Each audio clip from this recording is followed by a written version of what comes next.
Public EV charging reliability is a hot topic. We've covered this a lot over the years, and we've learned that it takes a group effort to make sure that it's reliable, that it's trouble-free. So here we are on site with Blink Chargers and the Field Advantage team who help ensure reliability. We're going to learn all about that and what else. Well, you can see them back there. They have one of the chargers open up right now. We're going to speak with Jason from Field Advantage and learn about their preventative maintenance program that they're emphasizing here today. We are actually charging while they have that one down there open. So it's really cool to see all of this happening. I'm really excited to go see what they're doing. So let's go do that right now. Let's go.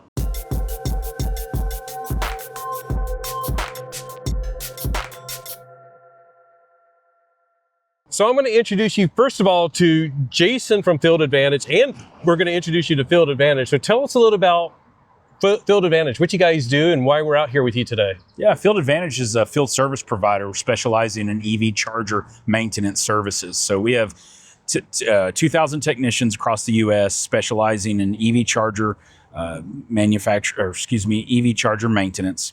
We are certified and cross-trained on multiple brands of hardware.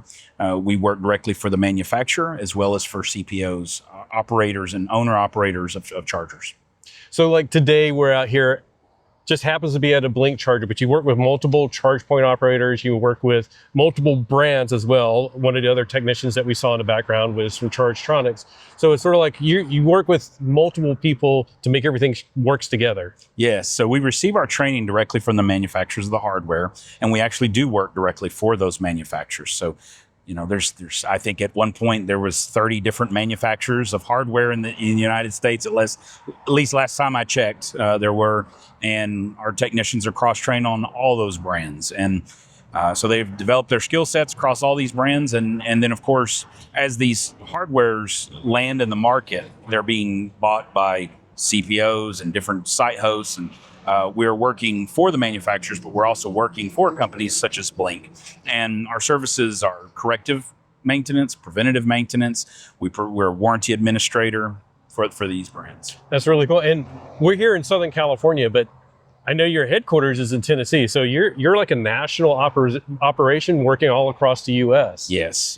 Technicians based all over. And so they're working, our technicians are, of course, working in their local markets where they reside, and then they travel. So where the sites are at. Yeah. So here today, this is more of a preventative maintenance. These chargers are up and working. Yes. But this is a big part of the Field Advantage is that you guys can go out, do preventative maintenance. What all does that entail? Is it just, doing a visual check? Like we can see them getting started out here. Yeah, so like today's as an example of a preventative maintenance visit. So obviously one of the important pieces of a CPO is uptime and reliability. And uptime and reliability is all driven by preventative maintenance. So getting ahead of those problems before they arise. So today's visit is about preventative maintenance. So our technician is getting ready to look at the site. He's going to, he's of course going through preliminary check. We've already done lockout, tag out. We've already de-energized this site. So the site is safe to start looking at, but we're going to be looking at filters. We're going to be looking at cable management. We're going to be looking at all the things that need to be checked, to ensure it's working in optimal condition. Yeah, and that seems like something that just from our perspective as EV drivers, it seems like that's gotten better over the past 2 or 3 years. And I'm assuming Field Advantage wants to take credit for some of that, right? Well, it's success in this industry has obviously been the result of the development of technology. Yeah. When we kind of take a step back and look at what the EV charger of yesterday was compared to today, when I first got in this industry 8 years ago, a fast DC charger was 50 kilowatts. Yeah. And so we've come today where, public chargers can exceed 350 kilowatts of energy. And so that's much faster than the 50 kilowatt charger. But, not only is output, higher outputs of charger a metric of the development of the technology, the way they're designed. So when we're looking at this, 8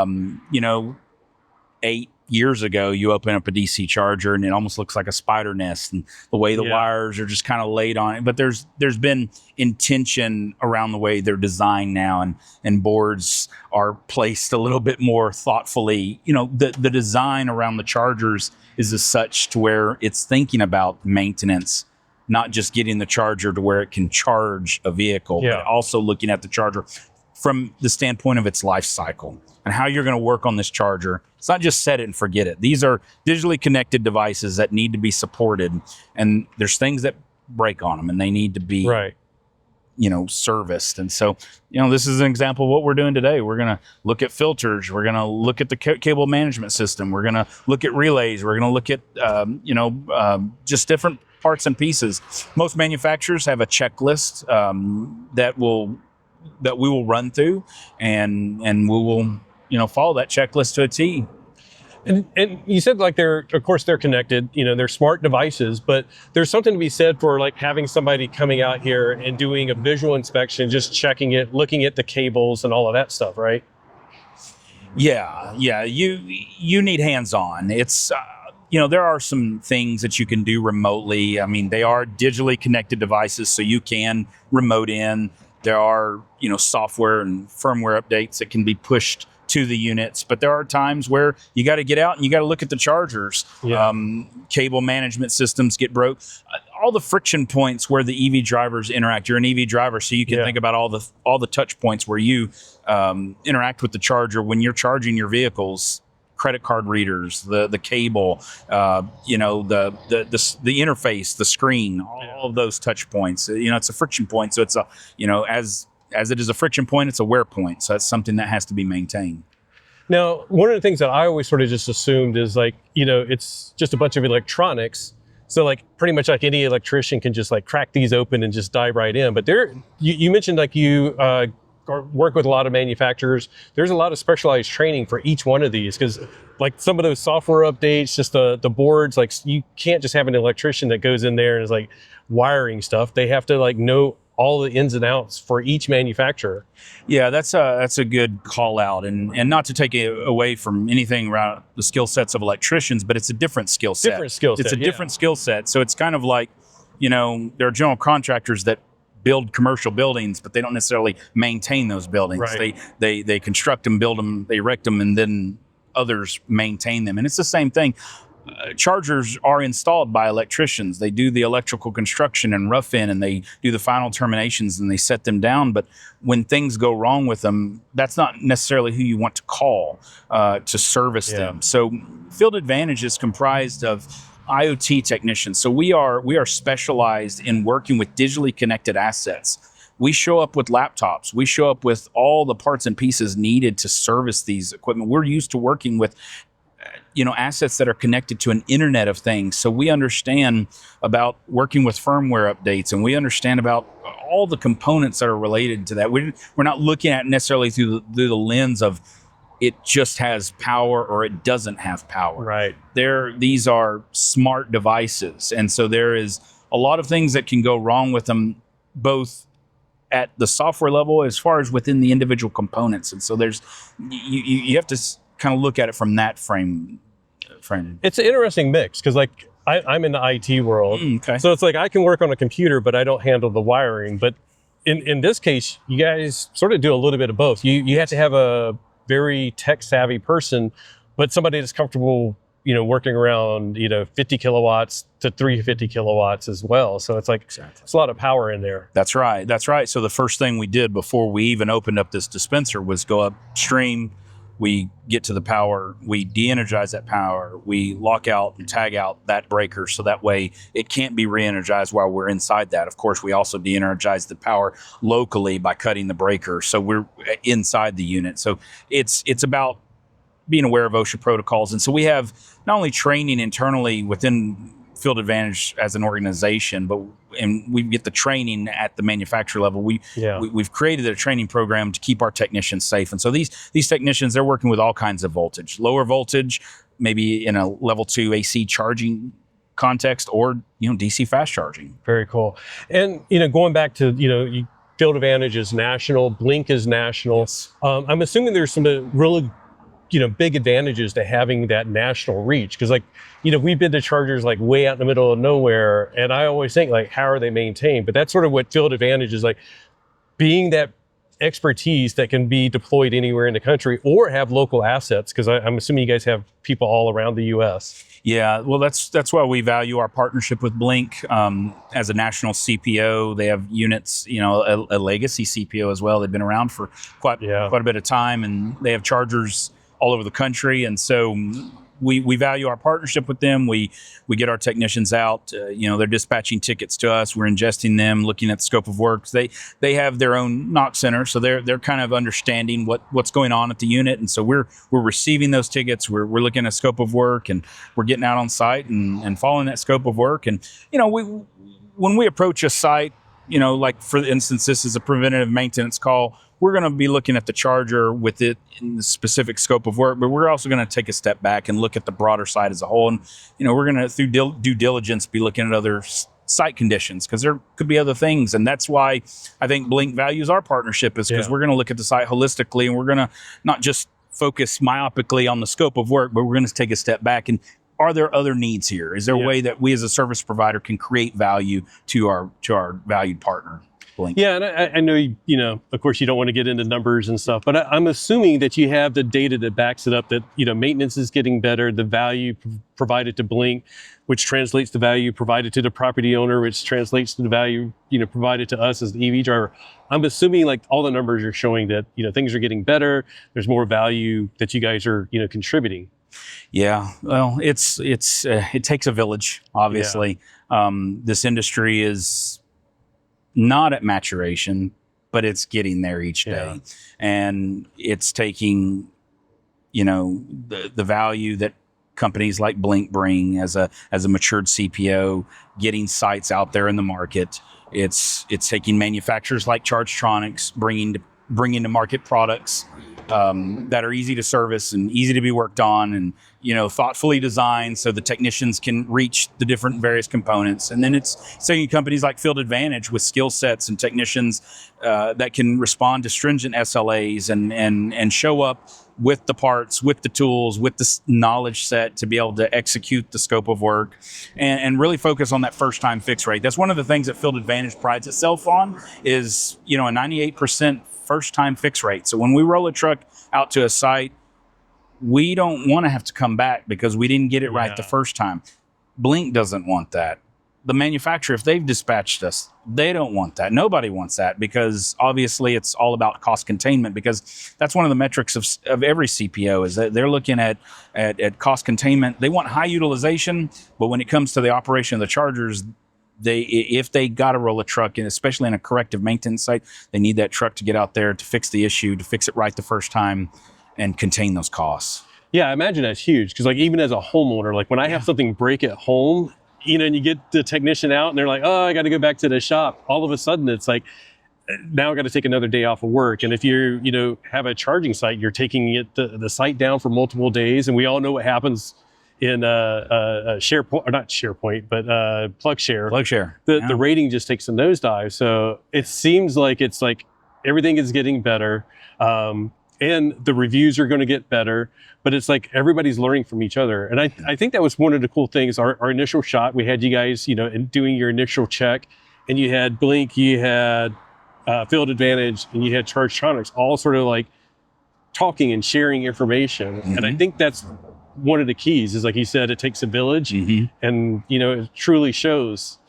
Everybody's watching. We're all watching, and there's plenty of antagonists to this industry. Obviously, transportation as a whole is shifting. The way people get from point A to point B, the way product gets from point A to point B is shifting from, legacy petroleum fueling to electrons, and infrastructure is a key component in that shift to electric vehicles. And, until there is a confidence in the infrastructure, people are going to continue to be reticent to move to whether you're looking at it in a fleet context, as a fleet manager wants to procure electric powered vehicles, or you're looking at a consumer. Do I buy an EV or do I not buy an EV?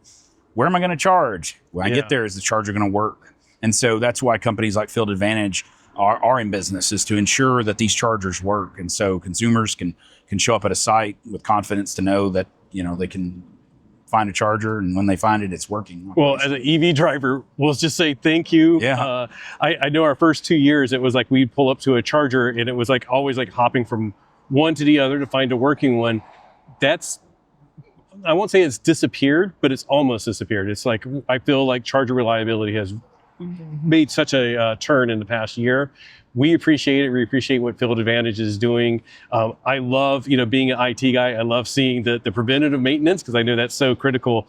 Everything from filters. And I'm going to throw a little curveball to Liv, because she's going to have to grab the camera, because there's one thing I want to touch on before we finish up. So as an EV driver, we're not doing preventative maintenance, but I think there's something that I wanted to ask you about. If I'm an EV driver, what should I be worried about if I pull up, with these? Because the one area I really want to focus on is the connector itself. Mm-hmm. I think it's probably a good idea for people at least to glance and look at a connector. You want to share with me, what should we look at? Absolutely. This is good. This is good. We can have a little bit of a EV 101 education session here. Obviously, you want to, depending on where you're parked, you want to make sure you're parked in the spot that has the right charging protocol. Right. If you're in a Nissan Leaf, you wouldn't want to be parked in this spot, because you're not going to be able to charge your car there, because these are CCS1 plugs. But you're going to want to be looking at the condition of the plug. Obviously, this plug is ready to go. You're going to want to look at the HMI now. Of course, we've de-energized this unit because we're getting ready to service this for preventative maintenance. So your HMI this would be a no. But this is a prime example, because this is an example of a non-functional unit. So your HMI, your human machine interface, or your screen. Let's simplify this. Your screen is de-energized. So you're going to know right off the bat that this is not the charger you want to use.